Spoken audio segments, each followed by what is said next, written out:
পশ্চিমবঙ্গের নৈহাটি কাঁঠালপাড়ায় সাহিত্য সম্রাট বঙ্কিমচন্দ্র চট্টোপাধ্যায়ের জন্মভিটে তথা বন্দে মাতরম মন্ত্রের রচনাক্ষেত্রে অবস্থিত বঙ্কিম ভবন গবেষণা কেন্দ্রে স্বাধীনতার বীজ মন্ত্র বন্দে মাতরম সঙ্গীতকে কেন্দ্র করে সাম্প্রতিক ঘটনার প্রেক্ষিতে এক গণকনভেনশনের আয়োজন করা হয়। সমাজের সকল স্তরের মানুষ সেই আয়োজনে উদ্যোগ নিয়ে উপস্থিত হন, সামিল হন। যে সমস্ত অতিথিবৃন্দরা তারা এই গণকনভেনশনে বন্দে মাতরম সম্পর্কে এবং বঙ্কিমচন্দ্রের উপর কী ব্যাখ্যা দিলেন শুনে নিন আমাদের জনপ্রিয় portal channel social media Mohanta দাশগুপ্তর খবরে আরবান টাইমসে। ভালো লাগলে অবশ্যই শেয়ার করবেন ও লাইক করবেন এবং সাবস্ক্রাইব করতে ভুলবেন না। আমরা সবাই এখন ফেসবুক হোয়াটসঅ্যাপের জগতে আছি। যে ন্যারেটিভগুলো আমরা দেখি সেই ন্যারেটিভগুলো আমরা কিছুটা বিশ্বাস করে নিই, আর যারা দলীয় দেখি, দলীয় ভাবার চেষ্টা করি, তারা বিশ্বাস করি না। কিন্তু অ্যাপারেন্টলি আমাদের সময় থাকে না তো যে সত্য মিথ্যাকে যাচাই করার জন্য। কারণ কোথায় কি হচ্ছে ওর একটা পড়লাম, ঠিক আছে এটাই তাহলে সত্যি কথা। তাহলে আমাদের জীবনযাত্রাটা এখন অনেকটাই নির্ধারিত করে দিচ্ছে, আমাদের জীবনযাত্রা অনেকটা নির্ধারিত করে দিচ্ছে ফেসবুক হোয়াটসঅ্যাপের দুনিয়া। সেই জায়গায় দাঁড়িয়ে আমি এই বিষয়টা সম্পর্কে একটু আলোকপাত করতে চাইছি। আসল ঘটনাটা হলো কলকাতা বিশ্ববিদ্যালয়ে সেই বছর বঙ্কিমচন্দ্র চট্টোপাধ্যায়কে স্নাতক ডিগ্রি দেওয়া হয়েছিল। সেই বছর 10 জন পরীক্ষার্থী ছিল। সেরকম সেই সময় 6টা বিষয়ে পরীক্ষা হতো: দর্শন, গণিত, বিজ্ঞান, ইতিহাস, প্রাকৃতিক ইতিহাস, ভাষা ও সাহিত্য। পরীক্ষার ফল 3 মাস পর প্রকাশ পায়। কলকাতা বিশ্ববিদ্যালয়ের নিয়ম হচ্ছে সেনেট মিটিং এ প্রত্যেকটা রেজাল্ট পাস করাতে হয়। তো সেনেট মিটিং এ প্রত্যেকটা সেই রেজাল্ট পাস করানোর আগে জানা যায় 10 জন পরীক্ষার্থীর মধ্যে মাত্র 2 জন 5টা বিষয় পাস করেছেন। কিন্তু সমস্যা হয় ল্যাঙ্গুয়েজে। কারণ ওই পেপারে, ভাষা বা সাহিত্য পেপারে বাংলা এবং ইংরাজি দুটো সাবজেক্টই ছিল। এবং মার্কিং পদ্ধতিতে সমস্যা হয়। ল্যাঙ্গুয়েজ পেপারে ইংরেজি অংশে দেখা যায় বঙ্কিমবাবু এবং যদুনাথ বাবু দুজনেই পাস করেছেন, কিন্তু বাংলা বিশ্ব ভাষায় মার্কিং নিয়ে সেনেটে মতবিরোধ দেখা দেয়। সেই সময় বাংলা ভাষায় সঠিকভাবে খাতা দেখার জন্য উপযুক্ত লোক ছিল না।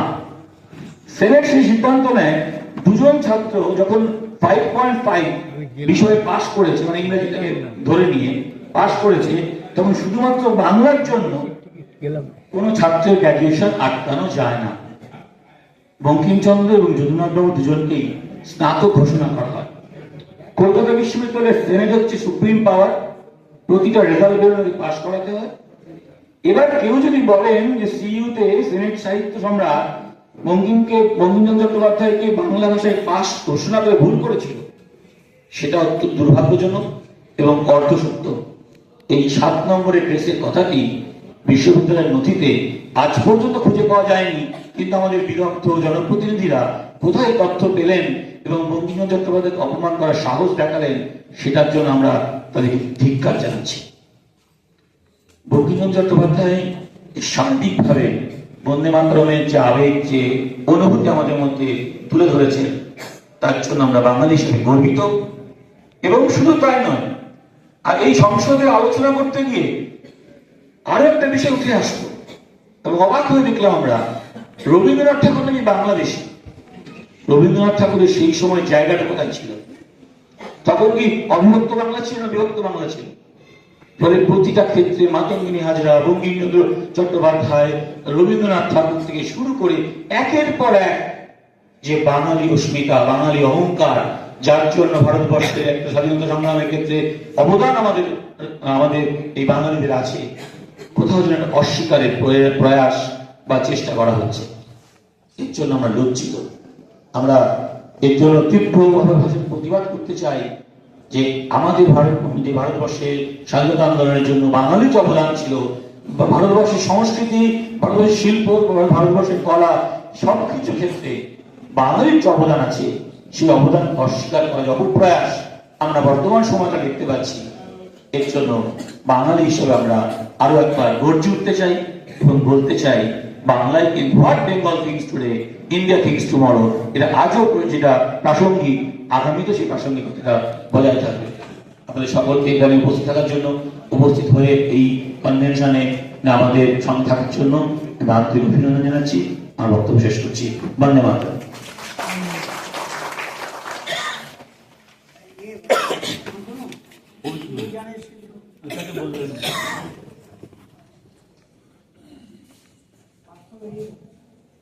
আমি অভিজিৎ করবো যে একটু আলোকপাত করার জন্য। অভিজিৎ আর কারাগারে অনির্বাণ কিছু বলবেন। 2002 সালে বিবিসি ওয়ার্ল্ড সার্ভিসে একটা সমীক্ষা করা হয় পৃথিবীর জনপ্রিয়তম গানগুলোর উপর। প্রায় আন্তর্জাতিক স্তরে 7,000 গান নির্বাচন করা হয়। তার মধ্যে পৃথিবীর দ্বিতীয় জনপ্রিয়তম গান হিসাবে হেমন্ত মুখোপাধ্যায় সুরারোপিত বন্দে মাতরম গানটি নির্বাচিত হয়। এটাই আমাদের কাছে 2002 সালে, আজ থেকে 23 বছর আগেও কতটা আবেদন বুঝতে পারি। জনপ্রিয় সংস্কৃতিতে যদি দেখি যে আনন্দ মহোৎসবতে যখন প্রদীপ কুমার অভিনয় করেছিলেন, সেখানেই হেমন্ত মুখোপাধ্যায়ের সুর দেওয়া বন্দে মাতরম গানটা ব্যবহার করা হয়েছিল। প্রবল আবেগ সৃষ্টি হয়েছিল। আবার 90 দশকের শেষে বা 2000-এর গোড়ার দিকে A.R. রহমান যখন মা তুজে সালাম করলেন, সেখানেও বন্দে মাতরম শব্দটি ব্যবহার করা হয় এবং সেখানে কিছুটা বিতর্ক তৈরি হয়। কিন্তু এটা মনে রাখতে হবে যে সাম্প্রদায়িকতার ঊর্ধ্বে A.R. রহমান, যিনি ধর্ম পরিবর্তন করেছিলেন, দিলীপ কুমার থেকে A.R. রহমান হয়েছিলেন, তিনি কিন্তু বন্দে মাতরম শব্দটি ব্যবহার করতে, শব্দগুচ্ছ ব্যবহার করতে এতটুকু দ্বিধা করেন। বন্দে মাতরম এক আবেগের নাম, উদ্দীপনার নাম, ঊর্জা শক্তির নাম, যা স্বাধীনতা সংগ্রামে বন্দে মাতরম এই মন্ত্র উচ্চারণ করে যে মাতৃকল্প তৈরি করা হয়েছিল বঙ্কিমের আনন্দ মঠে, তাকে যেন আরো বেশি করে অন্তরের সঙ্গে গ্রহণ করা হয়েছিল। আমরা আনন্দ মঠের শেষে দেখতে পাই ভাবানন্দ তার মৃত্যুকালে সহযোদ্ধাদের অনুরোধ করছেন একবার বন্দে মাতরম শোনান। তাহলে বন্দে মাতরম শুনে মৃত্যু যেন আবার পুনর্জন্মের, আবার দেশ সেবার কথা বলছে। আনন্দ মঠেই আমরা দেখেছি মহেন্দ্র এবং সত্যানন্দকে যখন আনন্দ মঠ এই প্রতিষ্ঠানে গেছেন, সেখানে মাতৃমূর্তি রয়েছে 3টে। একটি মাতৃমূর্তি সাজানো গোছানো রাজ রাজেন্দ্রানী রূপে মাতৃমূর্তি, তারপর একটা জীর্ণ শীর্ণ কঙ্কালসার চেহারা, আভরণহীন একটা মূর্তি মায়ের। মহেন্দ্রকে সত্যানন্দ বলছেন, দেখো মা যা ছিলেন আর মা যা হয়েছেন। এই শাসনকালে 76-এর মন্বন্তরের পটভূমিকায় বাংলার কি দুর্গতি, এরপর মা যা হবেন, আবার রাজ রাজেন্দ্রানী রূপে সেজে উঠবেন। এবং এই যে মাকে সুসজ্জিত করা, মাতৃকল্পকে তার স্বমহিমায় পুনঃপ্রতিষ্ঠিত করা, এই তার যে যজ্ঞ, কর্মযজ্ঞের মহামন্ত্র বন্দে মাতরম। আমরা বারবার দেখতে পাই বিপ্লবী আন্দোলন ছাড়াও কংগ্রেসী আন্দোলন, যেটা গণ আন্দোলন, সেখানেও বারবার মন্ত্রোচ্চারণ হয়েছে বন্দে মাতরম। বন্দে মাতরমের জন্য বেত্রাঘাতে শাস্তিও পেতে হয়েছে বিপ্লবীকে। অরবিন্দ বন্দে মাতরম পত্রিকাটি তিনি সম্পাদনা করতেন। বন্দে মাতরম পত্রিকা বিক্রির জন্য পুলিশ অ্যারেস্ট করছে। এই সবকিছুর ভেতরে বন্দে মাতরমের আবেগটা বোঝা যায়। এবং প্রশ্ন আসছে যে এই যে বিপ্লবী আন্দোলন নিয়ে বারবার হিন্দু প্রতীককে ব্যবহার করা হয়েছে, মাতৃকল্পকে ব্যবহার করা হয়েছে, বন্দে মাতরমকে ব্যবহার করা হয়েছে, এর ফলে অন্য সম্প্রদায়ের মানুষ যারা পেগানিজমে বিশ্বাস করেন না, যারা মনোথেইস্ট, তাদের মনে হয়তো একটু আঘাত লেগেছে বা তারা নিজেদের বিচ্ছিন্ন মনে করেছেন। যদি অন্যভাবে দেখি যে সংখ্যাগরিষ্ঠ মানুষের আবেগকে, মানসিক শক্তিকে যে মন্ত্র জাগ্রত করেছে, তার শক্তিকে আমরা কিভাবে অস্বীকার করি? বঙ্কিমচন্দ্র কৃষ্ণ চরিত্রকে তিনি পুনঃস্থাপিত করছেন একজন অত্যন্ত বুদ্ধিমান এবং সাহসী বীর হিসেবে। তাহলে 19বিংশ শতাব্দীর শেষ থেকে 20 শতাব্দীতে যে ন্যাশনালিজম তৈরি হয়েছিল, বন্দে মাতরম সেই ন্যাশনালিজমের এক অন্যতম শক্ত ভিত্তি স্থাপন করে দিয়েছিল। এবং বঙ্কিমচন্দ্র অত্যন্ত কনফিডেন্ট ছিলেন যে বন্দে মাতরম গান তার আবেদন নিয়ে একদিন সারা ভারতে ছড়িয়ে পড়বে। তিনি যে সত্য দশটা ঋষি ছিলেন তার প্রমাণ আজও পাই।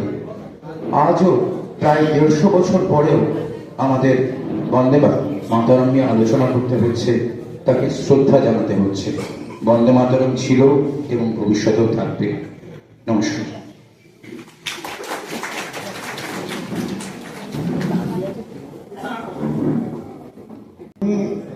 অধ্যাপিকা গার্গী এবং মুখোপাধ্যায়কে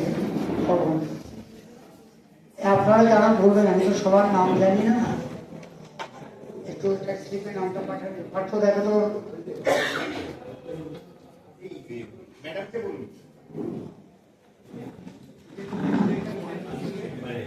নমস্কার, শুভ সকাল।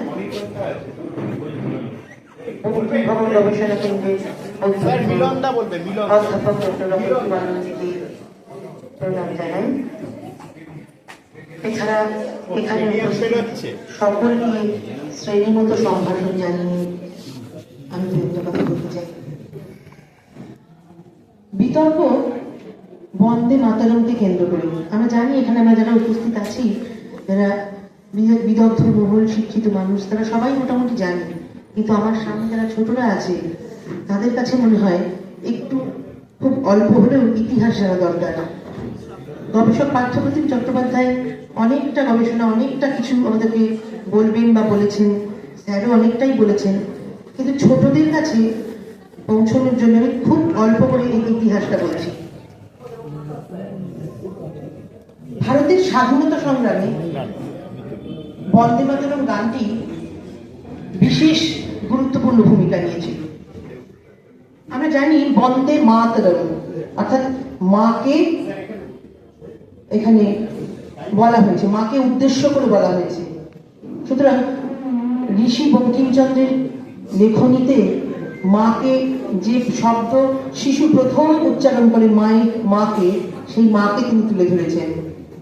কিন্তু আজকে সেই মা, বাংলা মা, যে মা একসময় আমাদের স্বাধীনতা আন্দোলনে এই মায়ের মুক্তির জন্যে আপামর বাঙালি প্রাণ দিয়েছিলেন, সেই মা আজ ভীষণভাবে অসম্মানিত।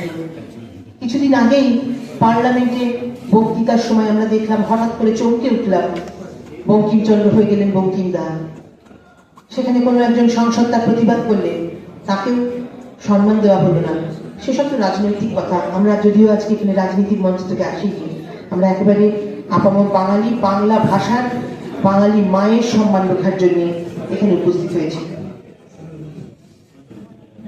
এই সঙ্গীতটি প্রাথমিকভাবে অবিভক্ত বঙ্গকে নির্দেশ করা হয়েছে। 1909 সালে অরবিন্দ মাদার এ বোর্ড ট্রি শিরোনামে বন্দে মাতরম গানটি ইংরেজি অনুবাদ করেন। ইংরেজি ভাষায় এই অনুবাদটি বহুল প্রচলিত। একাধিকবার এই গানটিতে সুরারোপ করা হয়। বন্দে মাতরম সঙ্গীতের প্রাচীনতম প্রাপ্ত অডিও রেকর্ডিংটি 1907 সালে সমগ্র বিংশ শতাব্দীতে গানটি প্রায় 100টি ভিন্ন সুরে রেকর্ড করা হয়েছিল। 2002 সালে বিবিসি ওয়ার্ল্ড সার্ভিস সর্বকালের সর্বশ্রেষ্ঠ 10টি জনপ্রিয় গান নির্বাচকদের একটি আন্তর্জাতিক সমীক্ষা চালায়। এই সমীক্ষায় 7,000 গানের মধ্যে হেমন্ত মুখোপাধ্যায়ের সুরারোপিত বন্দে মাতরম গানটি বিশ্বের দ্বিতীয় জনপ্রিয় গান হিসেবে নির্বাচিত হয়। সুতরাং আমরা মোটামুটি ভাবে বুঝতেই পারছি যে গানটির আবেদন কোন জায়গায়, এবং সেই আবেদনের জন্যই বোধহয় আমরা বন্দে মাতরম শব্দটি উচ্চারণের সঙ্গে সঙ্গে আমাদের অন্তরাত্মা জেগে ওঠে, আত্মা বারে বারে বলে ওঠে যে বাঙালি মায়ের অসম্মান আমরা মানব না, আমরা মানব না, এবং আমরা সম্মতভাবে প্রতিবাদ করতে আজকে এখানে আমরা উপনীত হয়েছি। আমরা প্রতিবাদ তো আমরা বড়রা সবাই করছি, কিন্তু ছোটদেরও বলবো, ওরা পেছন দিকে বসে রয়েছে, আমাদের বিভিন্ন রকম পোস্টার দেখাচ্ছে আমাদের বা সকলের সামনে উপস্থাপন করছে। শুধু দেখানো নয়, আমরা অন্তর দিয়ে সেটাকে মানব, আমরা অন্তর থেকে সেই কথাগুলো যাতে আমাদের অন্তঃস্থলে বলতে পারি, সেইটা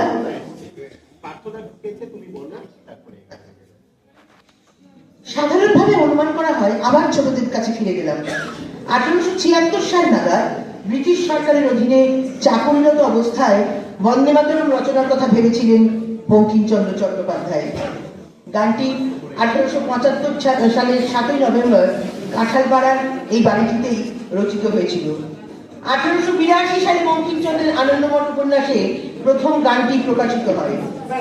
রচনার কিছু পরেই যদু ভট্টকে গানটির সুরারোপ করার জন্য অনুরোধ করা হয়। বন্দে মাতরম ব্রিটিশ শাসনের হাত থেকে ভারতের স্বাধীনতা সংগ্রামের জাতীয় ধ্বনিতে পরিণত হয়। প্রথমে কলকাতা মহানগরীতে প্রধান প্রধান রাজনৈতিক সমাবেশে বন্দে মাতরম ধ্বনি দেওয়া শুরু হয়। এই ধ্বনির তীব্র প্রতিক্রিয়া ভীত হয়ে একেবারে সরকারের জনসমক্ষে এই ধ্বনি উচ্চারণ নিষিদ্ধ করে দেয়। এই সময় বহু স্বাধীনতা সংগ্রামী বন্দে মাতরম ধ্বনি দেওয়ার অপরাধে গ্রেপ্তার হয়েছিলেন। 1896 সালে বিজন স্কোয়ারে অনুষ্ঠিত জাতীয় কংগ্রেসের কলকাতা অধিবেশনে গানটি পরিবেশিত হয়। পরিবেশন করেছিলেন রবীন্দ্রনাথ ঠাকুর। 5 বছর বাদে 1901 সালে কংগ্রেসের কলকাতা অধিবেশনে গানটি পরিবেশন করেন দক্ষিণাচন্দ্র সেন। 1905 সালে কংগ্রেসের বারাণসী অধিবেশনে গানটি পরিবেশন করেন দক্ষিণাচন্দ্র সেন। 1905 সালে বারাণসী অধিবেশনে গানটি পরিবেশন করেছিলেন সরলা দেবী চৌধুরী। 1907 সালে মাদাম কামা ভারতের প্রথম জাতীয় পতাকা যিনি উদ্ধার করেছিলেন তার মাঝের ব্যান্ডে দেবনাগরী হরফে বন্দে মাতরম ধ্বনিটি খোদিত ছিল। সুতরাং আমরা সকলেই বুঝতে পারছি, আমি বিশেষ করে ছোটদের জন্য বলছি, বন্দে মাতরম মাতৃশক্তিকে জাগরিত করার এই যে মন্ত্র আমাদের রক্তের মধ্যে রোপিত হয়েছিল সেটা কিন্তু ভুলবার নয়। সুতরাং আসুন বা তোমরা এসো, সবাই আমরা আজকে বন্দে মাতরম মায়ের যে অপমান আমরা সবাই মিলে তার প্রতিবাদ করি। আমরা সবাই একযোগে বলি বন্দে মাতরম, আমাদের মাতৃশক্তি জাগরিত হোক, আমাদের মা সসম্মানে বিরাজ করুন, এই বলে আজকের বক্তব্য শেষ করছি। নমস্কার, ধন্যবাদ।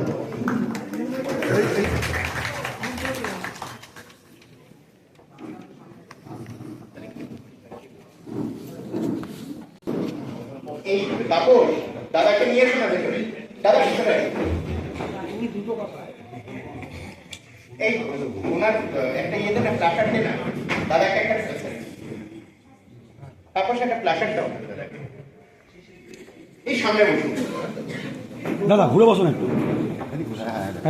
আমরা আজকে এখানে যে গণকনভেনশনের আয়োজন করেছিলাম, আমরা আগেই বলেছি আমাদের অনেকক্ষণ ধরে কনভেনশন চলছেন। আমাদের মাননীয় অধ্যক্ষ বিস্তারিত ভাবে বলেছেন যে আজকের এই কনভেনশনের কেন আয়োজন করা হয়েছিল। আজকে আমাদের মাননীয় সাংসদ ব্যারাকপুরের আমাদের সকলের প্রিয় সাংসদ শ্রী পার্থ ভৌমিক, তিনি আমাদের মধ্যে এখানে উপস্থিত হয়েছেন। আমাদের মধ্যে অন্যান্যরাও এসেছেন। আমাদের আমি সামনে দেখতে পাচ্ছি আমাদের উত্তর চব্বিশ পরগনা জেলা পরিষদের মাননীয় পূর্ত কর্মাধ্যক্ষ শ্রী দীপক লাহিড়ী, তিনিও এসেছেন। শ্রীরামপুর সামনে এসে বসুন, প্লাকার্ড নিয়ে নেন।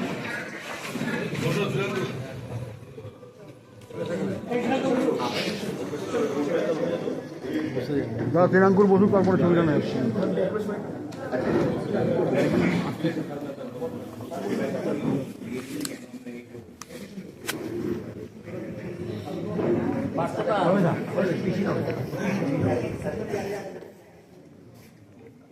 আমরা আনন্দিত আমাদের মধ্যে উপস্থিত হয়েছে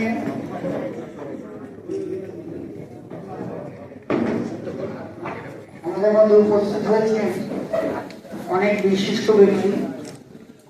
তার মধ্যে রয়েছেন যে কেন আজকের আমাদের এই কনভেনশনের আয়োজন। দেখুন স্যার বিস্তারিত ভাবে বলেছেন, তারপরেও অনেকে এসছে। আপনাদের সবার আগে যে কথাটা বলতে হবে, এই যে হঠাৎ করে আমাদের দেশের মাননীয় প্রধানমন্ত্রী তার মন কি বাতে 7 নভেম্বর 1875 বন্দে মাতরম গান লেখা হয়েছিল বলে যে তারিখটি সুনির্দিষ্টভাবে ঘোষণা করে দিলেন, তিনি কোথা থেকে এই তারিখটি জেনেছেন আমাদের অন্তত এটা জানা নেই। আমরা যেটা জানি যে বঙ্কিমচন্দ্র চট্টোপাধ্যায় আমাদের তথ্য অনুযায়ী, আমি দিন ধরে ধরে আপনাদের দেখিয়ে দিতে পারি, বঙ্কিমচন্দ্র চট্টোপাধ্যায় 1874 খ্রিস্টাব্দের অক্টোবর মাসে এবং সুনির্দিষ্টভাবে 19 অক্টোবর থেকে 24 অক্টোবরের মধ্যে কোনো একদিন বন্দে মাতরম গানটি রচনা করেন। বঙ্কিমচন্দ্র এবং বন্দে মাতরমের প্রতি শ্রদ্ধা জানাতে গিয়ে প্রথমে তারা যে ভুলটা করে ফেললেন, তারা যে ডেটটা ঘোষণা করলেন, সেই ডেটটাই বন্দে মাতরম রচনার ডেট কোনোভাবে নয়।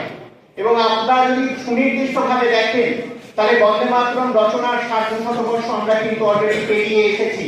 এটা 151 বছর চলছে, এ বিষয়ে কোনো দ্বিমত নেই। এবং আজকে আমরা যেখানে উপস্থিত হয়েছি, এই যে আজকে সঞ্জীবচন্দ্র সভাগৃহ, এই সঞ্জীবচন্দ্র সভাগৃহ ছিল বঙ্কিম পরিবারের ঠাকুর দালান। 1874 খ্রিস্টাব্দের 19 অক্টোবর মহাষ্টমীর রাতে এই ঠাকুর দালানে যখন দুর্গাপুজো হচ্ছে, তখন সেখানে রেমেডি ঘরানার গায়ক বলহরি দাস তিনি একটি কীর্তন গাইছেন, এসো এসো বধূ এসো আধো আছড়ে বসো। বঙ্কিমচন্দ্রের ছোট ভাই পূর্ণচন্দ্র চট্টোপাধ্যায় লিখছেন সেই গানটি শুনে বঙ্কিমচন্দ্র ভাবতন্ময় হয়ে পড়েন। আমরা জানি তার ঠিক কয়েকদিন আগে 12 অক্টোবর প্রকাশিত হয়েছে বঙ্গদর্শন পত্রিকার 1281 বঙ্গাব্দের কার্তিক সংখ্যাটি, যেখানে প্রকাশিত হয়েছে আমার দুর্গোৎসব, কমলাকান্তের অন্তর্গত বিখ্যাত প্রবন্ধ। সেই আমার দুর্গোৎসবের ভাবসাদৃশ্যের দিক থেকে বন্দে মাতরম গানকে বলা হয় আমার দুর্গোৎসবের ছন্দবদ্ধ বাণীরূপ। ঠিক কয়েকদিন বাদে আমরা যদি ধরে নিই যে 19 অক্টোবর, কিন্তু আমাদের দরকার হচ্ছে সুনির্দিষ্ট তথ্য প্রমাণ। আপনারা 5 মিনিট আমাকে সময় দিন। আমি প্রথমেই বলে রাখি যে ডেটটা করা হয়েছে সেই ডেটটা সম্পূর্ণ ভুল, এবং কেন ভুল সেটা আমি আপনাদের সামনে দিন ধরে বলে দিচ্ছি। 5 মিনিট আমাকে অনুগ্রহ করে সময় দিন। দেখুন, বন্দে মাতরম গান প্রথম প্রকাশিত হয় আনন্দমঠ উপন্যাসে। আমাদের মাননীয় আমডাঙ্গার মাননীয় বিধায়ক এসেছেন রফিকুল ইসলাম, প্লিজ আসুন সামনে আসুন। আচ্ছা, আমরা কেন এইটা বারবার করে বলছি ডেটটা ভুল? দেখুন, আমরা সবাই জানি বন্দে মাতরম গানটি প্রথম প্রকাশিত হয় বঙ্কিমচন্দ্রের দাদা সঞ্জীবচন্দ্র চট্টোপাধ্যায় সম্পাদিত বঙ্গদর্শন পত্রিকার 1287 বঙ্গাব্দের চৈত্র সংখ্যায় আনন্দমঠ উপন্যাসের প্রথম খণ্ড 10ম পরিচ্ছেদে। বেঙ্গল লাইব্রেরি ক্যাটালগ যদি আপনারা দেখেন, তাহলে সুনির্দিষ্ট ডেটটা হচ্ছে 1881 20 জুলাই। কিন্তু আমরা বঙ্কিমচন্দ্রের ছোট ভাই পূর্ণচন্দ্র চট্টোপাধ্যায় এবং দীনবন্ধু মিত্রের ছেলে ললিতচন্দ্র মিত্র, দীনবন্ধু মিত্র কেন এখানে ইম্পর্টেন্ট? কারণ এই দীনবন্ধু মিত্রকে বঙ্কিমচন্দ্র আনন্দমঠ উপন্যাসটা উৎসর্গ করেছিলেন ঘনভিন্ন সৌভিক বলে। এরা দুজনাই বঙ্গদর্শন পত্রিকার যিনি কার্যাধ্যক্ষ ছিলেন রামচন্দ্র বন্দ্যোপাধ্যায়, তাকে উদ্ধৃত করে জানাচ্ছেন যে বঙ্কিমচন্দ্র যখন বঙ্গদর্শন পত্রিকার সম্পাদক ছিলেন, তখন নাকি তিনি এই গানটা রচনা করেছিলেন। এবং একদিন বঙ্গদর্শনের কোনো একটা সংখ্যায় প্রায় 1 পাত মতো ম্যাটার কম করায় রামচন্দ্র বন্দ্যোপাধ্যায় বঙ্কিমচন্দ্রকে এসে সেটা জানান। বঙ্কিমচন্দ্র বলেন আজই পাইবে। ঠিক সেই সময় তার টেবিলের উপরে বন্দে মাতরমের ম্যানুস্ক্রিপ্টটা পড়েছিল। সেদিকে রামচন্দ্রের দৃষ্টি যাওয়ায় রামচন্দ্র বললেন যে বিলম্বে কাজ বন্ধ থাকিবে, ওই যে দৃষ্টি লেখা আছে মুক্ত মন্দ নয়, ওইখানে লিখা কেন উহাতেই চলিয়া যাইবে।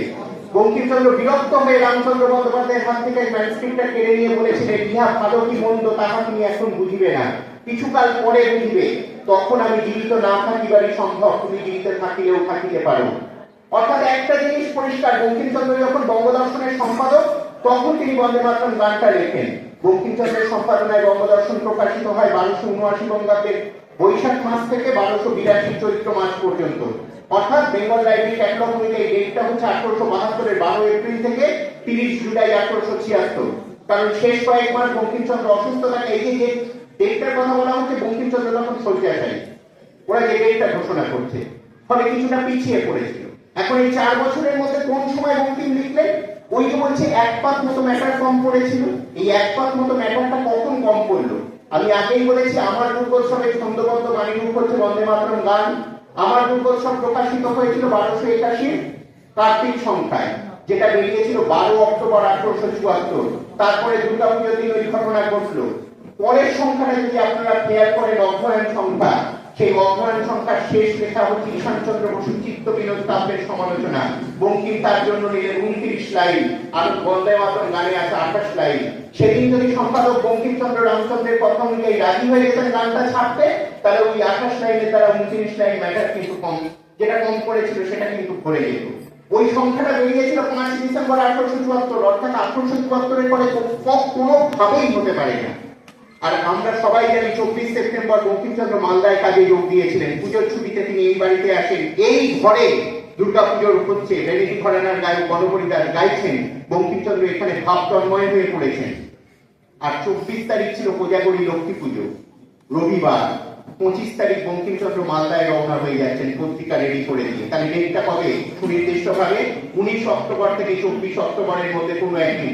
কোথা থেকে পেলেন প্রধানমন্ত্রী ওই ডেট? 7 নভেম্বর 1875।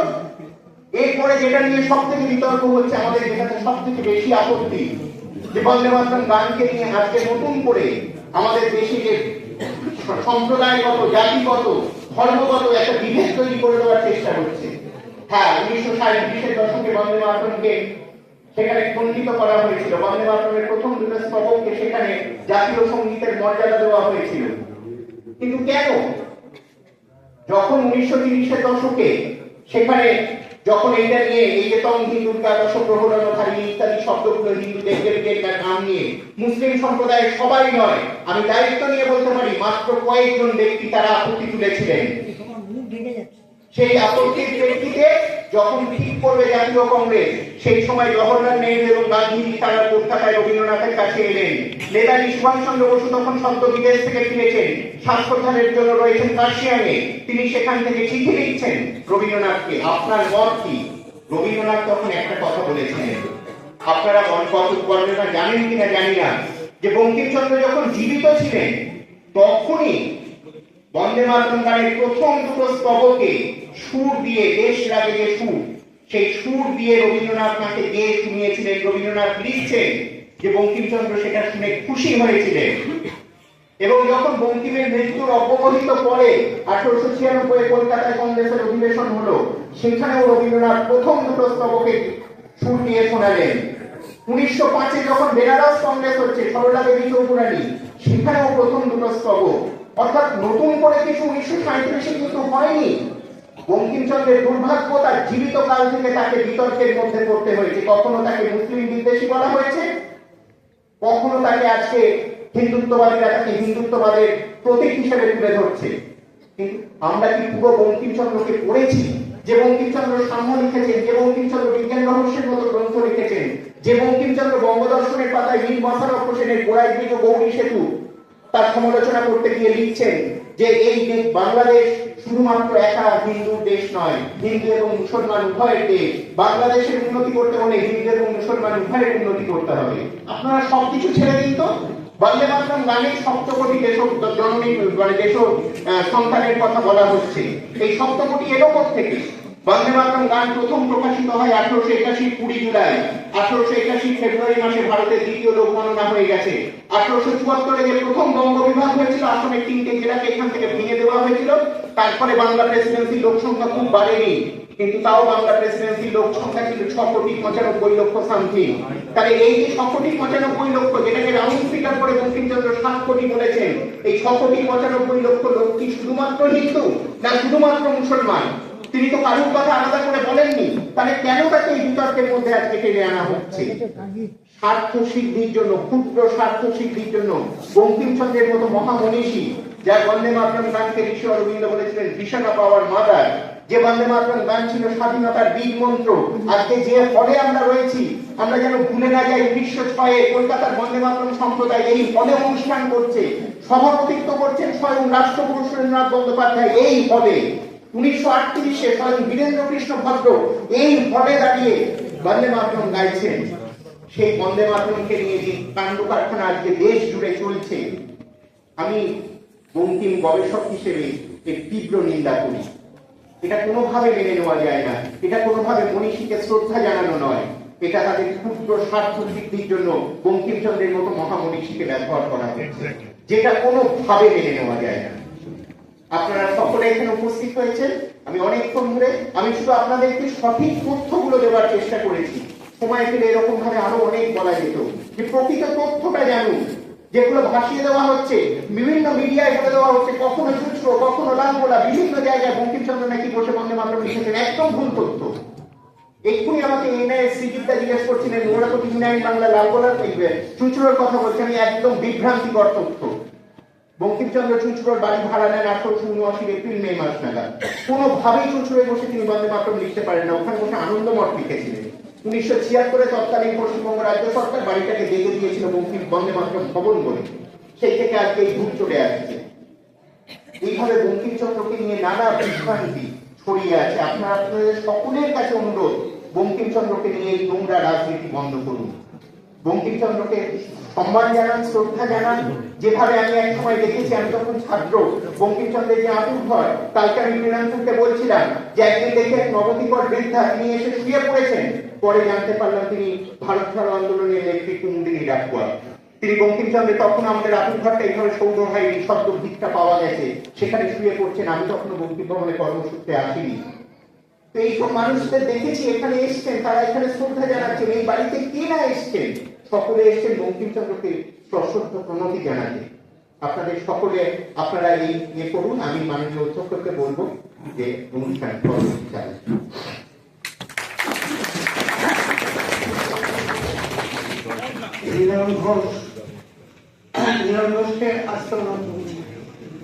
আমি যেহেতু অর্থভূমি যেহেতু এরা পড়ে এসেছে, আমি একটা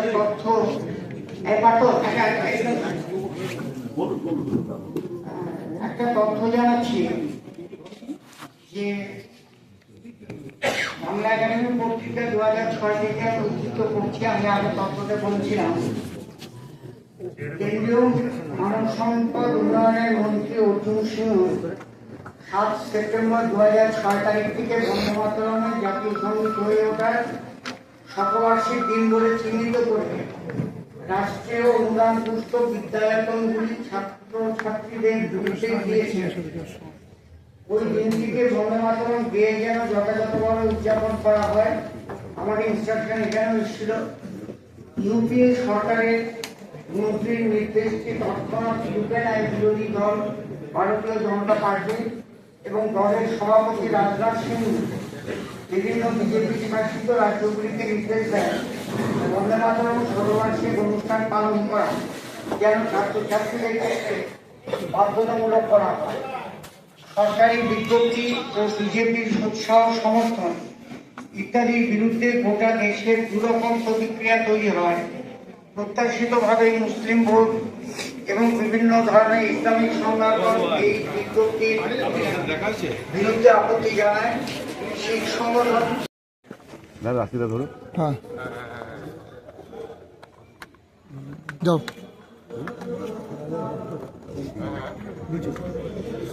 হ্যালো ওদের যেগুলো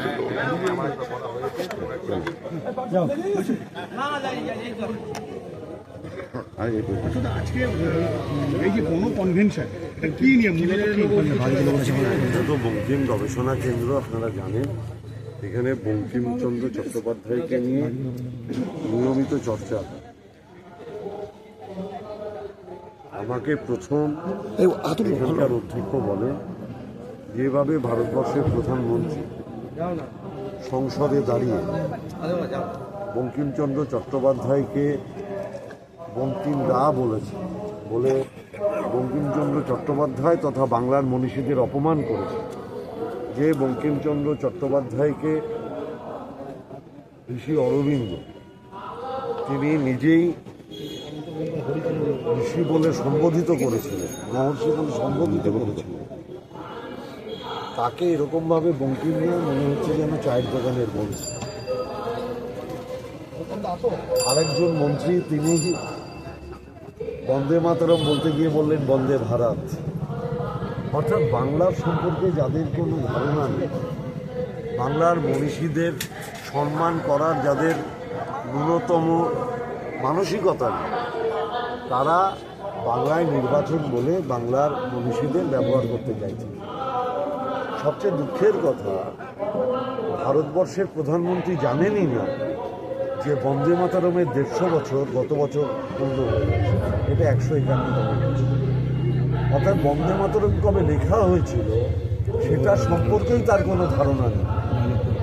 শুধুমাত্র বাংলায় নির্বাচন বলে উনি বন্দে মাতরমের 150 বছর এই বছর পূরণ করছেন, যেটা আসলে গত বছর হয়ে গেছে। আমি তো একজন সম্মানীয় প্রধানমন্ত্রীকে অশিক্ষিত বলতে পারি না।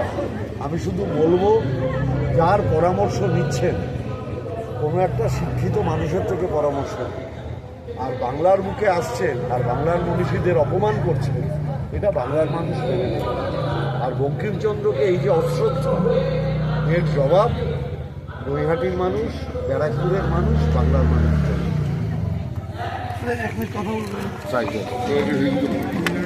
বাঙালির প্রতি যে অপমান করা হচ্ছে, বাঙালি মনীষীদের প্রতি যে অপমান করা হচ্ছে, আমরা বাঙালি হয়ে যদি আমরা প্রতিবাদ না করি, তাহলে এটা আমাদের কাছে জাতির লজ্জা, বাঙালি জাতির লজ্জা। আমি বাঙালি বলেই একজন প্রকৃত ভারতীয়। তাই এই 4 দেওয়ালের যে আজকে আলোচনা, সেই আলোচনা এখানেই থেমে যাক, আমরা সেটা চাইছি না। আমরা চাইছি নৈহাটিতে প্রচুর রাজনৈতিক ঠান্ডা ফেলে দিন। রাজনৈতিক যখন পুলওয়ামার যুদ্ধ হয়েছিল, কার দোষ কার ব্যর্থতা নিয়ে আলোচনা অনেক হয়েছিল, কিন্তু যখন ভারত পাকিস্তান যুদ্ধের সময় হলো, তখন কিন্তু আমরা সবাই রাষ্ট্রের প্রতি আনুগত্য দেখিয়েছিলাম। তাই আজকে বাংলা এবং বাঙালির প্রতি যে অবমাননা করা হচ্ছে, তার জন্য আমরা বাঙালিকে আজকে আমাদের সংস্কৃতিকে বিপন্ন করার চেষ্টা করা হচ্ছে। সেখানে কোনো রাজনৈতিক ঝান্ডা নয়, কোনো রাজনৈতিক দল নয়, কোনো রাজনৈতিক নেতা নয়। আজকে নৈহাটিতে প্রচুর আমাদের বড় সংগঠন রয়েছে, নৈহাটি লিটল ম্যাগাজিন সমন্বয় সমিতি রয়েছে, নৈহাটি নাট্য সমন্বয় সমিতি রয়েছে, নৈহাটির আবৃত্তি সংস্থা রয়েছে। সব মিলে একটা কনফেডারেশন করে বিভিন্ন জায়গায় পথসভা করা হোক। আমি দায়িত্ব নিয়ে বলছি, আমি যেটি আমাদের গরুফাড়িতে প্রথম পথসভা করবো অরাজনৈতিক সংগঠনের ছাতার তলায়, সেখানে বাম ডান যে জাতি এসে বক্তব্য রাখুক। আমি বঙ্কিম গবেষণাগার কেন্দ্রের অনুমতি নিয়ে 16 তারিখে আমাদের নৈহাটিতে নাট্য প্রতিযোগিতা রয়েছে এবং 24 তারিখ থেকে আমাদের নৈহাটি উৎসব রয়েছে। তার মাঝখানে 3 থেকে 3 অভ্যর্থনা শুরু হোক। আমরা স্টেট ফাইট চাইছি এখন, যেভাবে বাঙালি মনীষীদের প্রতি, বাঙালির ঐতিহ্য সংস্কৃতির প্রতি আঘাত আসছে। বহিরাগত একটা দেশ থেকে আমরা তো বাঙালি তো বলি যে দিলে সব মহামানবের সাগর তীরে, ওই আমরা তো অন্য জাতিকে অন্য জাতকে আক্রমণ করছি না। তাই আজকে বাঙালির যদি আমাদের শীত দ্বারা যদি খাড়া হয়ে থাকে, তাহলে আজকে প্রতিবাদের সময় হয়েছে। পথে লড়াই করা হোক, নেতৃত্ব দিক রতন দাসের মতো লোক, নেতৃত্ব অরাজনৈতিক ব্যক্তিত্বরা বক্তব্য রাখুক, টাকার সমস্যা নেই, আমরা আয়োজন করে দেবো। পথে নামুন, লড়াই করুন। বাঙালি জাতির ইজ্জতকে বাঁচাতে বাঙালি জাতিকে ঐক্যবদ্ধ হয়ে প্রতিবাদ করতে হবে রাজনৈতিক পুত্রের ঊর্ধ্বে উঠে। আমার এই প্রস্তাবগুলো আপনারা বিবেচনা করবেন। আমরা আপনাদের এই আন্দোলনে সামিল হতে চাই একজন বাঙালি হিসাবে, একজন ভারতীয় হিসাবে। নমস্কার।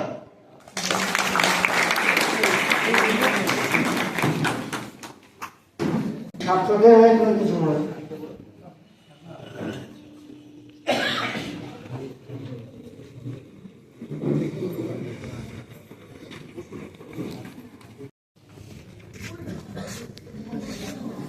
নমস্কার।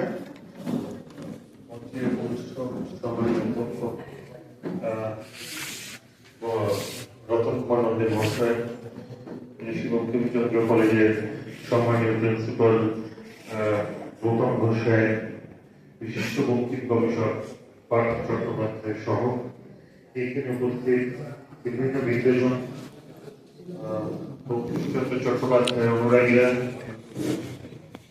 বিভিন্ন সাধারণ মানুষজন এবং অবশ্যই ঋষি বঙ্কিমচন্দ্র কলেজে সাধারণ ছাত্রছাত্রী যারা বহন করে চলেছে ঋষি বঙ্কিমচন্দ্রের ঐতিহ্য বলে আমি মনে করি।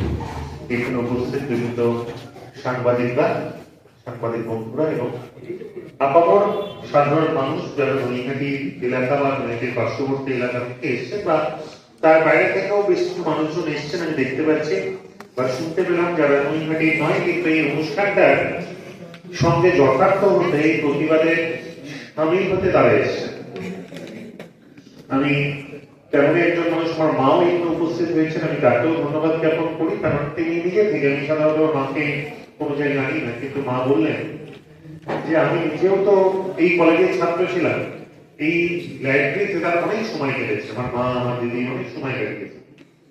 আজকে তার কাছেও ব্যাপারটা যতটা অপমানজনক।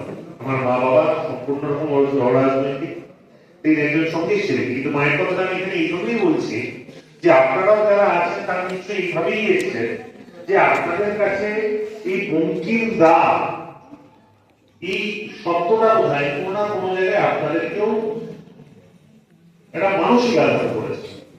আর এই কথাটা কে বলছেন? এই কথাটা অন্য কেউ বললে বা রাস্তার চায়ের দোকানে বা পাড়ার আড্ডার মানে বললে বোধহয় অতটা আপনার বা আমার দান্ত জ্বালা হতো না, কিন্তু কথাটা কে বলছেন? কথা বলছে আমাদের প্রধানমন্ত্রী নরেন্দ্র দাস।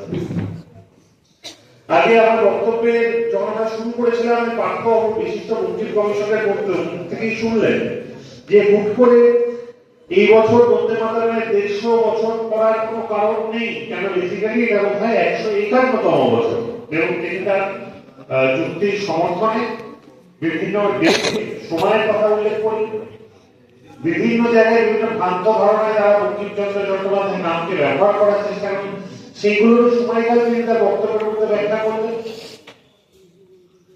আর তিনি সবচেয়ে গুরুত্বপূর্ণ একটা বক্তব্য বললেন, যেটা আমার শুনতে শুনতে মনে হচ্ছিল, আজকে বাংলায় নির্বাচন আসছে বলে বঙ্কিমচন্দ্র চট্টোপাধ্যায়ের নামটাকে ব্যবহার করে এটা কোন রাজনৈতিক ডিভিডেন্ড তোলার চেষ্টা নয় তো?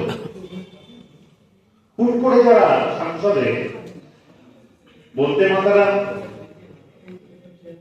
কে তারা অবরুদ্ধ করার চেষ্টা করে, যারা বলে প্রয়োজনীয়তা নেই বন্দে মাতরম দেওয়ার, তারা খুব করে এই বাংলার নির্বাচনের আগে 151তম বর্ষে 150 বছর পালনের চেষ্টা বা চিন্তা ভাবনা কেন করলেন? আমি জানি এটা কোনো রাজনৈতিক মঞ্চ নয়, এবং আমি নিজে একজন ঋষি বঙ্কিমচন্দ্র কলেজের প্রাক্তন ছাত্র হিসেবে বা এই এই যে যেখানে সভা থেকে হচ্ছে সেখানে ছোটবেলা থেকে বিভিন্ন আলোচনা সভায় আমি উপস্থিত থেকে এই অঞ্চলে একটা পবিত্রতা আছে, যেখানে ঋষি বঙ্কিমচন্দ্র চট্টোপাধ্যায় যে বিজেপিতে জন্মগ্রহণ করেন, আমি চাইবো না সেখানে কোনো রাজনৈতিক আশ্বাসের মধ্যে সেই জায়গায় যুক্ত হবে। কিন্তু সত্যি কথা ভেবে দেখুন, এই ছোট ছোট মেয়েরা এখানে বসে রয়েছে, আজকে বেশ কিছু প্রাক্তন ছাত্রদের আমি দেখছি, আজকে এরা কিন্তু গর্ব করে বলে যে আমরা এমন এক জায়গা থেকে এসেছি, এমন এক কলেজ থেকে পড়েছি যেটা যার নামের সঙ্গে সাহিত্য সম্রাট ঋষি বঙ্কিমচন্দ্র চট্টোপাধ্যায়ের নাম জড়িয়ে।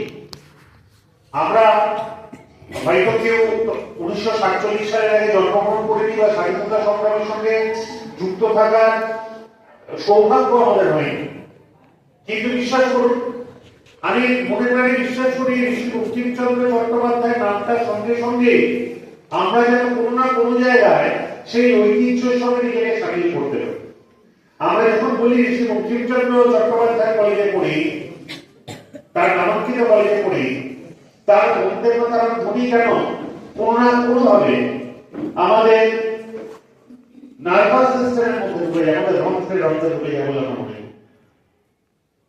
আজকে সংসদ পক্ষে আমাদের সম্মানীয় প্রধানমন্ত্রী শুধুমাত্র বঙ্কিম দা বলবেন না, আমাদের সম্মানীয় এমপি সৌগত রায় যখন তার কথা বলার সঙ্গে সঙ্গেই ভুলটা ধরাবেন। এতগুলো দল আছে, কিন্তু আবারও বলি, মমতা বন্দ্যোপাধ্যায়ের প্রতিনিধি যে রাজনৈতিক দল, আমার প্রিয় দল হলো, একটু নাম দিতে চাইছি না, এটা রাজনৈতিক জায়গা নয়, সেই দলের প্রতিনিধি সম্মানীয় এমপি সৌগত রায় যখন সঙ্গে সঙ্গে প্রেস করলেন, তখন সৌগত রায় কিন্তু মস্করা করলেন, প্রধানমন্ত্রী কিন্তু বললেন না যে আমরা দুঃখিত, আমার মুখ ফেল হয়ে গেছে। আমরা যারা প্রচুর কথা বলি, হয়তো কখন কোনো দুই শব্দ ভুল করে বেরিয়ে যায়। আমি আমার দেশে মমতা বন্দ্যোপাধ্যায়কে দেখি বক্তব্যের মধ্যে বেরিয়ে গেলে, উনি বক্তব্যের মধ্যে কিন্তু তিনি বলেন দুঃখিত, আমার ভুল করে বেরিয়ে গেছে, আমি কথাটা উইথড্র করছি, আপনি ভুল করতে। কিন্তু তার ভুলটা যখন ঘুরিয়ে দেওয়া হলো, তারপরে তিনি সৌগত রায়কে মস্করা করলেন।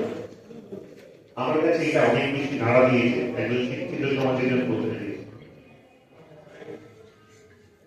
আজকে এই ছোট ছোট ভাই বোনেরা যারা আমার এখানে আছে, তাদেরকে আমি তাদের প্রতি আমি কৃতজ্ঞতা জানি এবং তাদেরকে বলি নিজেদের প্রতি গর্ব করতে, কারণ তারা এমন এক বিষয়ের প্রতিবাদে যারা আজকে সামিল হয়েছে, আমি নিশ্চিত তারা যখন আরো বড় হবে, ভবিষ্যৎ প্রজন্ম যখন তাদের কাছে জানতে চাইবে সমাজকে রক্ষা করার জন্য তোমরা কি করেছো, তারা সগর্বে বলতে পারবে যে হ্যাঁ, আজকে এই সামাজিক অবক্ষয়, এই সামাজিক অবক্ষয়ের সূচনা আমি বিভিন্ন কেন্দ্রীয় বিভিন্ন নেতৃত্বের কাছ থেকে পাই। কখনো তারা বঙ্কিমচন্দ্র নামে খারাপ কথা বলেন, কখনো রবীন্দ্রনাথ ঠাকুরের সম্পর্কে খারাপ কথা বলেন, কখনো মধ্যপ্রদেশের শিক্ষামন্ত্রী, শিক্ষার ভারত বাহন বলা শিক্ষামন্ত্রী, তিনি কখনো রাজা রামমোহন রায় সম্পর্কে বলেন না রাজা রামমোহন রায় সমাজ সংস্করণ নয়, বা তিনি বিজেপির দালাল, মাফ করবেন, তিনি ইংরেজের দালাল বলে যখন ব্যাখ্যা করেন এক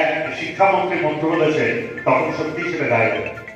যখন রবীন্দ্রনাথ ঠাকুর সম্পর্কে বলা হয় যে কর্ণাটকের এক নেতা যখন বলেন যে রবীন্দ্রনাথ ঠাকুর এই জনগণ মনোনন্দী গান লিখেছিলেন ব্রিটিশদের শোষণ করার জন্য, তখন সত্যি ভাবতে খারাপ লাগে এটা কোন ভারতবর্ষে বাস করছি আমরা। আমি দায়িত্ব সহকারে বলছি, বাংলা এমন একটি জায়গা যেখানে তারা তাদের কৃষ্টি সংস্কৃতি ঐতিহ্যকে বুকে আগলে রেখে বড় হয়। বাংলা এমন একটি জায়গা যেখানে প্রত্যেকটি মা বাবা তার সন্তানকে কাউকে একটু বড় হলে কাউকে আঁকার ক্লাসে ভর্তি করায়, কাউকে নাচের ক্লাসে ভর্তি করায়, কাউকে রবীন্দ্রসঙ্গীত শেখায়, কারণ এটাই বাংলার সংস্কৃতি, এটাই বাংলার ঐতিহ্য।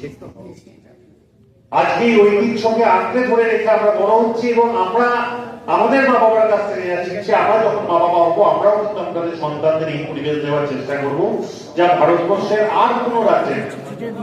আমরা যারা বাঙালি বাবা, যারা বাংলায় বাস করি, যারা বুক বাজিয়ে বলি, গর্ব করে বলি, বাংলা স্বাধীনতার সংগ্রামে লড়াই করা সবচেয়ে প্রথম সারির বাংলা। সারা ভারতবর্ষের মধ্যে বাংলা এবং পাঞ্জাবের কথা বিশেষভাবে জানা যায় যারা স্বাধীনতা সংগ্রামে লড়াই করেছে। ঠিক সমানভাবে আমরা বলি এই বাংলা সেই বাংলা যে নিজের কৃষ্টি সংস্কৃতি ঐতিহ্যকে বুকে আগলে রাখে। এই শীতের সময় বিভিন্ন জায়গায় এতগুলো উৎসব হচ্ছে, দেখবেন সেই উৎসব কিন্তু বাংলার সংস্কৃতি, বাংলার ঐতিহ্যকে কেন্দ্র করেই হচ্ছে।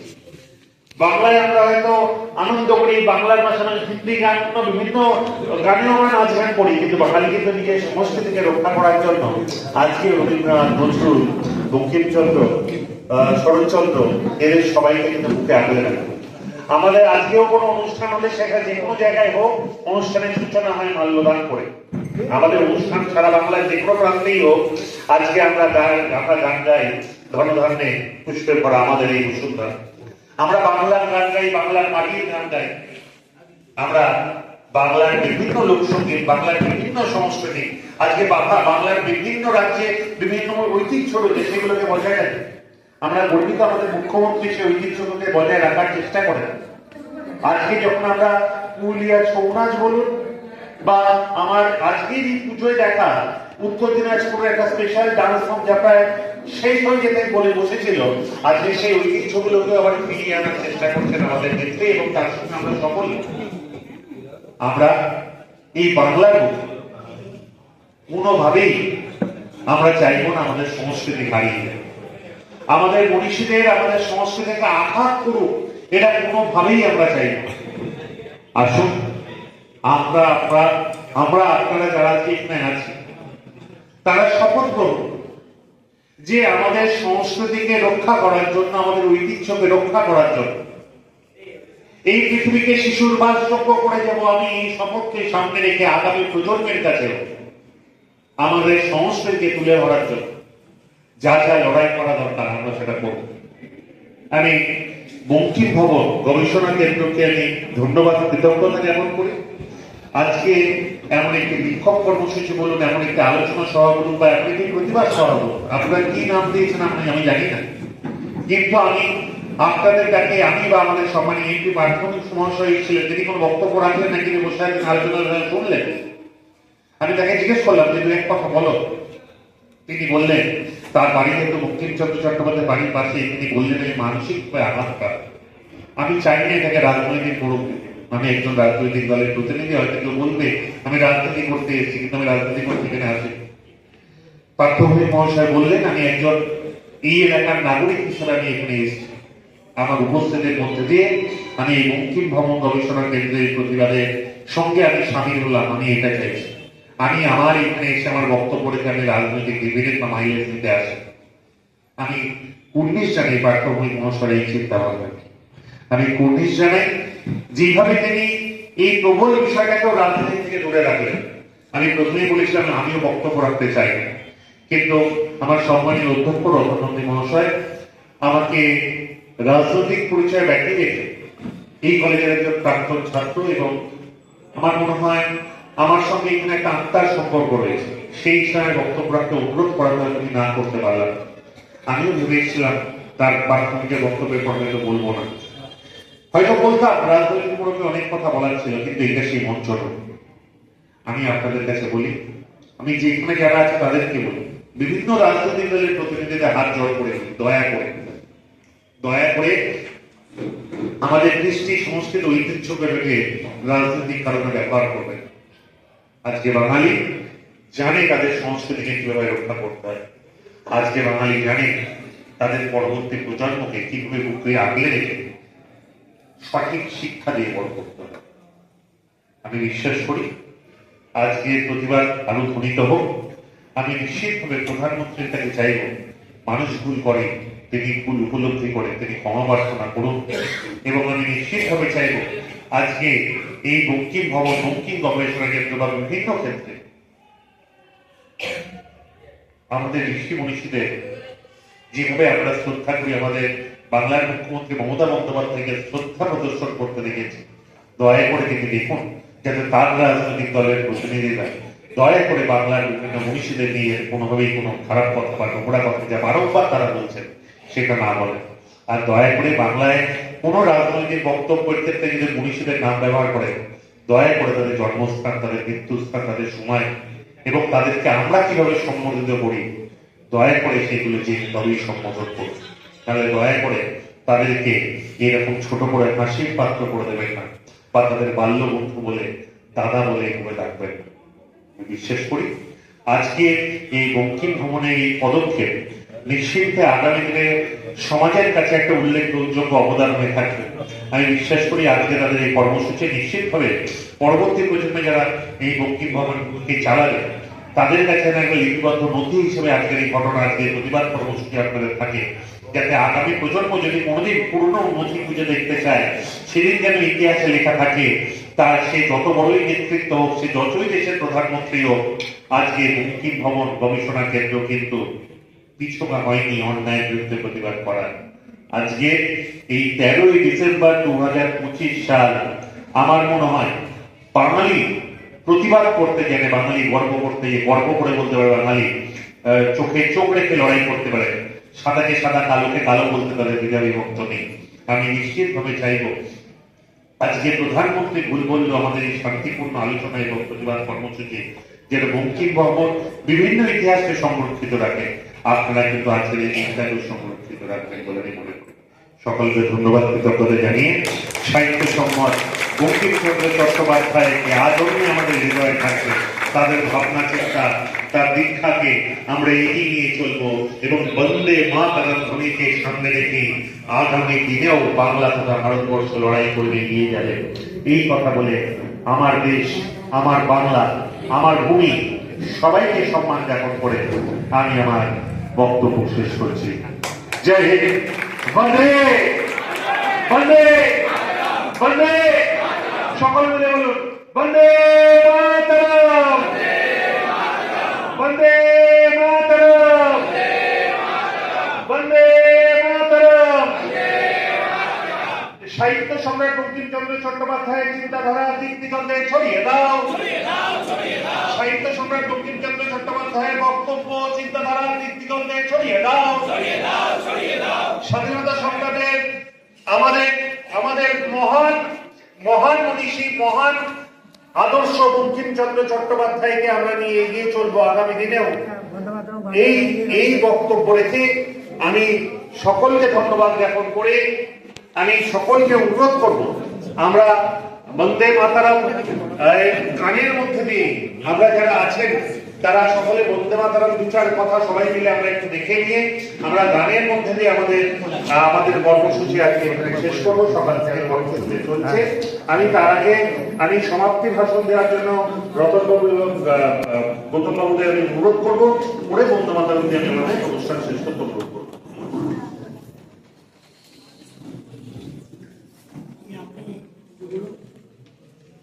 আচ্ছা, আমাদের অনুষ্ঠান একেবারে শেষের পথে বঙ্কিম ভবন গবেষণা কেন্দ্রের পদাধিকার বর্গের সদস্য জেনারেল কাউন্সিলের প্রিন্সিপাল গৌতম ঘোষ আছেন। আপনাদের জানাই যে বন্দে মাতরম নিয়ে যে পশ্চিমবঙ্গ সরকার একটা কমিটি করেছে, তার সদস্য তিনি কিছু বলবেন। তারপর রমিতা ভট্টাচার্য বন্দে মাতরম গানটি পরিবেশন করবেন। আমরা সবাই গান পরিবেশনের সময় উঠে দাঁড়াবে। আমরা বঙ্কিমের প্রতি সেই শ্রদ্ধা জানিয়ে আজকে অনুষ্ঠান শেষ করব। গৌতম ঘোষ।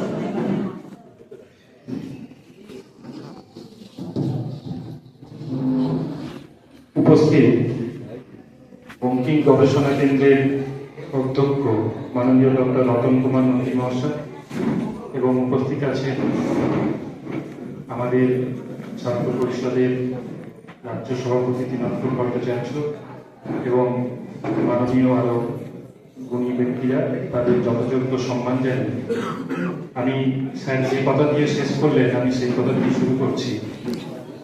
যে আমাদের রাজ্য সরকার যেখানে মুনি ঋষিদের সম্মান জ্ঞাপন করার জন্য যে প্রচেষ্টা নিয়েছেন তার একটা উদাহরণ হিসাবে আমি বলতে পারি যে 150 বছর বন্দে মাতরমের কম্পোজিশনের যে বৎসর, সেই বছর উদযাপনের জন্য সারা বছর ব্যাপী যে প্রোগ্রাম হবে, সেই প্রোগ্রামের জন্য একটা কমিটি তৈরি করেছেন এবং সেই কমিটি এতটাই গুণী এবং বলবো যে ওজনদার ব্যক্তিত্বরা যারা আছেন, তারা যেমন আছেন চেয়ারপারসন হিসাবে লীনা গঙ্গোপাধ্যায়, সেখানে আছেন আমাদের মাননীয় আলাপন বন্দ্যোপাধ্যায়, সেখানে আছেন আমাদের মাননীয় এমপি সাহেব পার্থ চট্টোপাধ্যায়, পার্থ ভৌমিক মহাশয়, এবং সেখানে উপস্থিত ছিলেন আমার কিছুদিন আগে একটা আমাদের এই নিয়ে একটা কমিটির প্রথম মিটিং হলো। সেই মিটিং এ রাত 10টা পর্যন্ত আমরা মিটিং করেছি কিভাবে বিভিন্ন অ্যাক্টিভিটি তুলে ধরা যায় যে ঋষি বঙ্কিমচন্দ্র চট্টোপাধ্যায়কে সম্মান জানানোর জন্য। সেখানে রবীন্দ্র সদনে রাত 10টা পর্যন্ত অনুষ্ঠানে উপস্থিত ছিলেন সেই কমিটির অন্যতম মেম্বার আমাদের শীর্ষেন্দু মুখোপাধ্যায়। সেই এই বয়সেও এই শীতকালে তিনি সেই সময় দিয়ে এবং সারা বছর ব্যাপী কি কি কর্মকাণ্ড করা যায় সেটা নিয়ে ওনারা মতামত দিয়েছেন এবং এতটাই গুরুত্বের সঙ্গে তারা অভিমত দিয়েছেন যে এই যে বঙ্কিম গবেষণা কেন্দ্রে প্রত্যেকটা আমাদের রাজ্যের যে স্কুলগুলো আছে সেই স্কুল থেকে ছাত্রছাত্রীরা এসে তাদের এই বঙ্কিম গবেষণা কেন্দ্র প্রদর্শন করবে এবং একটা প্রভাত ফেরি আয়োজন করবে। সুতরাং আমরা সেই আবহাওয়ার মধ্যে আমরা হঠাৎ করে একটা ছন্দ পতনের মতো আমরা দেখতে পেলাম যে আমাদের দেশের মাননীয় প্রধানমন্ত্রী যেভাবে, যিনি আমাদের ঋষি বঙ্কিমচন্দ্র চট্টোপাধ্যায়, যার নামাঙ্কিত আমাদের কলেজ, আমি গর্বিত সেই কলেজের আমি প্রিন্সিপাল হতে পেরে, তার সম্বন্ধে যখন তিনি বলেন যে বঙ্কিম দা, যেখানে শ্রী অরবিন্দ তাকে ঋষি বলে সম্বোধন করতেন, তো সেখানে আমাদের এই যে আমাদের একটা আন্দোলন সভা বা প্রতিবাদ সভা, সেটা খুব স্বতঃস্ফূর্ত এবং হওয়াই স্বাভাবিক। এবং আরো এখানেই আমরা থাকবো না, এর পরবর্তীকালে এই প্রতিবাদ এবং আন্দোলন সভা আরো এগিয়ে যাবে এবং মাননীয় এমপি সাহেব যে আমাদের উদ্যোগ নিতে বলেছিলেন এবং যথাযোগ্য তার সম্মান জানানোর জন্য এবং তার প্রধানমন্ত্রীর বক্তব্যের প্রতিবাদ জানানোর জন্য এবং এই জায়গাটাকে চয়ন করার জন্য আমি ধন্যবাদ জানাবো আমাদের মাননীয় সংসদ মহাশয় পার্থ ভৌমিক মহাশয়কে। আজ এইটুকুই, কারণ আমাদের অনুষ্ঠান শেষের পথে আমরা এই গণকনভেনশন আরো এগিয়ে নিয়ে যাব। আমাদের মাননীয় অধ্যক্ষ মহাশয়কে হ্যান্ড ওভার করছি। ধন্যবাদ।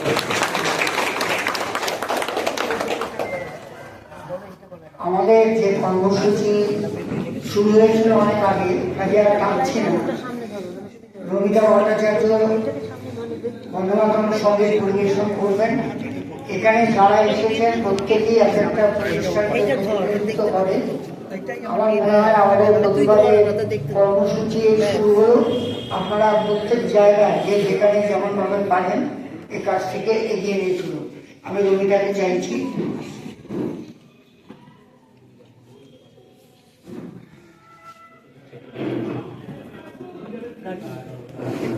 ধন্যবাদ।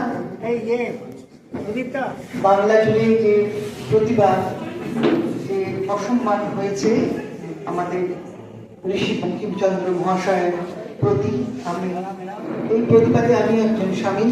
আমি সঙ্গীত শিল্পী রমিতা ভট্টাচার্য। আমার আমার গান নিয়েই আমি এই প্রতিবাদে সামিল হলাম।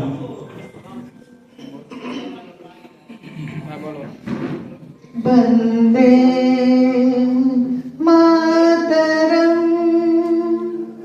সুজলাম সুফলাম মলয়জ শীতলম শস্য শ্যামলম মাতরম বন্দে মাতরম। আমি সবাইকে অনুরোধ করব এই গানটিতে আমার সঙ্গে সবাই গলা মেলান।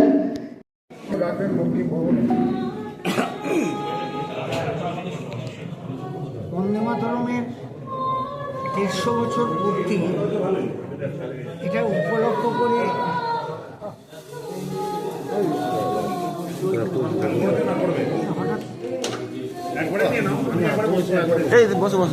গৌতম বাবু আপনি আসুন, একবারে দিন। সবাই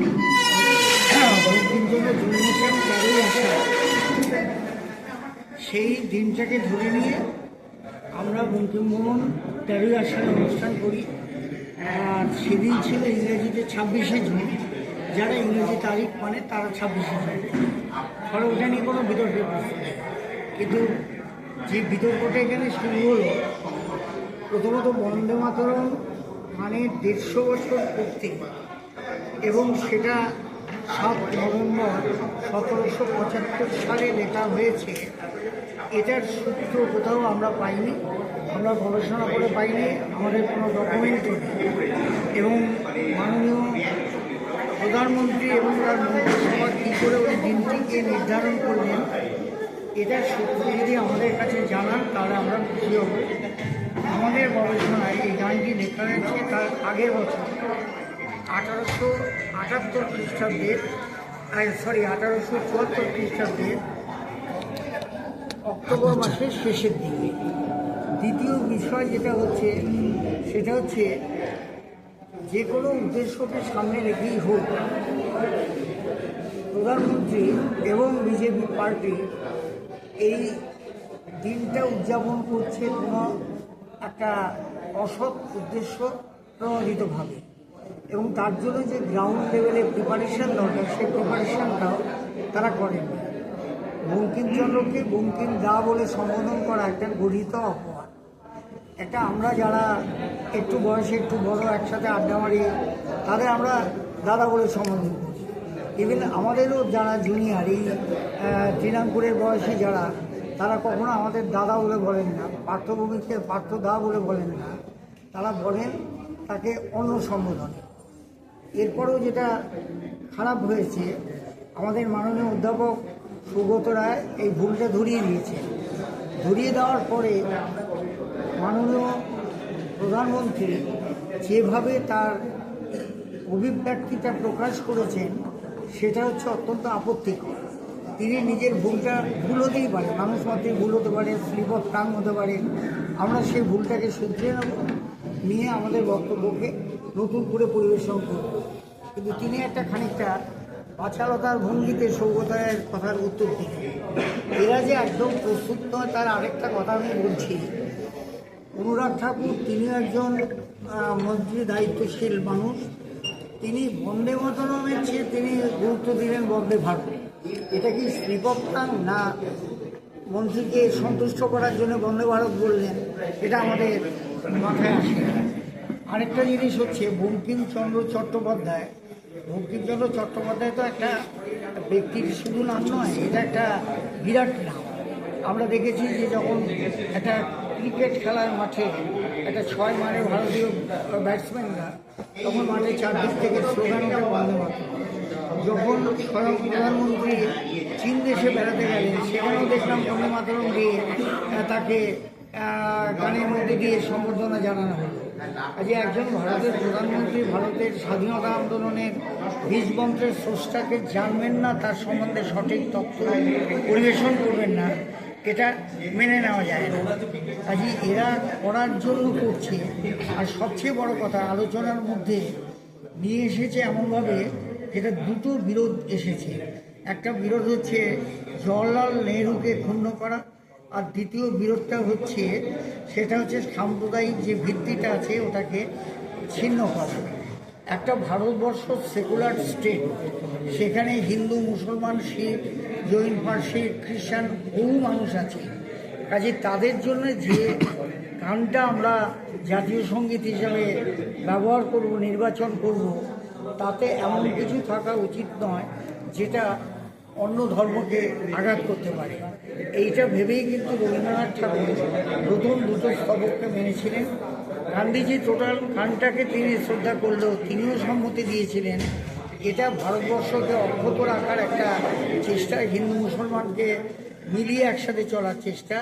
এ সম্বন্ধে যারা অপব্যাখ্যা করছে তারা সাম্প্রদায়িক বিভেদ তৈরি করে ওই তুষ্টিকরণের বিপরীত মানসিকতা প্রকাশ করে ক্ষমতায় থাকার চেষ্টা করছে। এখানেই আমাদের আজকের বিতর্ক। কতটা ব্যথিত তো অবশ্যই, বাঙালি বলে ব্যথিত, আমি সাহিত্যের ছাত্র বলে ব্যথিত, ভারতবাসী বলেও ব্যথিত। একটা আমার দেশের প্রধানমন্ত্রী, তিনি যে দলেরই হোক, প্রধানমন্ত্রী যদি তার প্রধানমন্ত্রীর পদটাকে অমর্যাদা করেন তাহলে সেটা কিন্তু আমার পক্ষে বেদনার বিষয়। তিনি আমাদের গৌরবের বিষয়।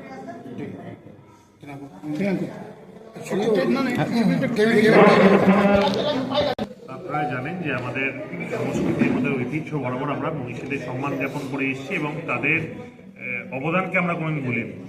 এবং বাংলার সংস্কৃতির সঙ্গে বোধহয় কোনো জায়গায় এদের সংস্কৃতির একটা তফাৎ হয়। আমরা বন্ধুবান্ধবদের বা বয়সের কাছাকাছিদের দাদা বলে বলি, কিন্তু প্রধানমন্ত্রী, যেটা অত্যন্ত দুঃখের, তাকে ভুল ধরিয়ে দেওয়ার পরেও তিনি কিন্তু তাকে নিয়ে মস্করা করেন, তিনি তারা শুধরোলেন না।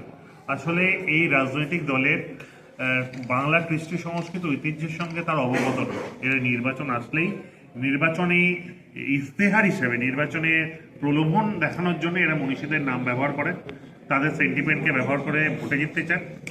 এবং বিভিন্ন সময় তাদেরকে দেখেছি বাংলার বিভিন্ন মনীষীদের নাম ব্যবহার করতে গিয়ে তারা যেহেতু জানে না, তাদের নিয়ে ভুলভাল কথা বলে। তাদের বিভিন্ন এই রাজনৈতিক দলের বিভিন্ন নেতাদের, বিভিন্ন গুরুত্বপূর্ণ মন্ত্রীদের দেখেছি তাদের নিয়ে বাজে কথা বলতে। রাজা রামমোহন রায় সম্পর্কে বলেছেন বিজেপির দালাল, তিনি নাকি সমাজ সংস্কারক নয়। কখনো বিজেপির প্রথম সারি নেতা বা কেন্দ্রীয় স্বরাষ্ট্রমন্ত্রী এসে তার রবীন্দ্রনাথ ঠাকুরের জন্মস্থান নিয়ে সব ভুলভাল কথা বলেছেন। কখনো তাদের দলের নেতারা বলেছেন যে রবীন্দ্রনাথ ঠাকুর নাকি জনগণমন গান লিখেছিলেন ব্রিটিশদের তোষণ করার জন্য। এরকম বিভিন্ন ক্ষেত্রে আমরা দেখি। আজকে বিবেকানন্দর স্বামীজির সম্পর্কে বক্তব্য নিয়েও কটু কথা কদিন আগে বলেছিলেন সুকান্ত মজুমদারও। তো আমরা আজকে এই মঞ্চ থেকে দাঁড়িয়ে, যেখানে বঙ্কিম গবেষণা কেন্দ্রের তরফ থেকে আজকে এখানে জন্মভিটের ঋষি বঙ্কিমচন্দ্র চট্টোপাধ্যায় সাহিত্য সম্রাট এখানেই জন্মেছিল এবং এইখানেই প্রধান লাইব্রেরি এবং সমস্ত কিছু এখান থেকে অপারেট হয়, সেখানে তারা যে প্রতিবাদ কর্মসূচি অংশগ্রহণ করেছিলেন, আমি নিজে সেই কর্মসূচি সামিল হলাম। এবং আমি অবশ্যই এনাদের সুরে সুর মিলিয়ে বলি যে বঙ্কিমচন্দ্র চট্টোপাধ্যায়কে বঙ্কিম দা বলে অপমানটা আমরা মানছি না। এবং এটা শুধু বঙ্কিমচন্দ্র চট্টোপাধ্যায়ের অপমান নয়, এটা বাংলার তথা বাঙালির কৃষ্টি সংস্কৃতি ঐতিহ্যের অপমান। বাঙালি নিজের কৃষ্টি সংস্কৃতি ঐতিহ্য বাঁচানোর জন্য সর্বদা লড়াই করে এসেছে, তারা স্বাধীনতা সংগ্রামে প্রথম সারিতে ছিল এই বাংলা। আমরা দাবি করছি প্রধানমন্ত্রীকে ক্ষমা প্রার্থনা করতে হবে, পাশাপাশি তার দলের বিভিন্ন রাজনৈতিক নেতারা যেভাবে বাংলার মনীষীদের অপমান করেন তাদের বিরুদ্ধে কঠোর থেকে কঠোরতর স্টেপ নিতে হবে। শিক্ষিত যুব সমাজ বা ছাত্র সমাজ তাদের ক্ষেত্রে কি বার্তা? আজকে আপনি দেখেছেন যে এখানে বিশ্ব বঙ্কিমচন্দ্র কলেজের বেশ কিছু সাধারণ ছাত্রছাত্রী এসেছিলেন এবং এলাকার বহু সাধারণ নাগরিকবৃন্দ এবং এলাকার বাইরের থেকেও তারা এসেছিলেন। তাদের একটাই বক্তব্য, তারা কিন্তু কোনোভাবে বঙ্কিমচন্দ্র চট্টোপাধ্যায়কে তাদের কেন্দ্রীয় সরকারের রাজনৈতিক তাস হিসেবে ব্যবহার করতে দিতে রাজি নন এবং তারাও দাবি করছেন যে এই বক্তব্য দেওয়ার জন্য প্রধানমন্ত্রীকে ক্ষমা চাইতে হবে। তার দলের নেতারাও বিভিন্ন সময় বাংলার সকল মনীষীদের নিয়ে যেভাবে বাজে কথা বলেন, তাদের বিরুদ্ধে কঠোর থেকে কঠোরতম শাস্তি দিতে হবে এবং আগামী দিনেও এই কর্মসূচি আরও চলবে। কলেজের তরফ থেকেও শুনলাম আজকে এরা একটা কর্মসূচি নিয়েছে ঋষি বঙ্কিমচন্দ্র কলেজের তরফ থেকে, যারা আগামী দিনে এই বিষয়ে তারা আগামী দিনে আরও হয়তো গণ আন্দোলন গড়ে উঠবে এবং আমরা দাবি করছি অতি দ্রুত ক্ষমা প্রার্থনা করুন বিজেপির তরফ থেকে এবং প্রধানমন্ত্রীর তরফ থেকে, এবং আমরা আমাদের সংস্কৃতি রক্ষার্থে যা যা করা সেটা আমরা করব।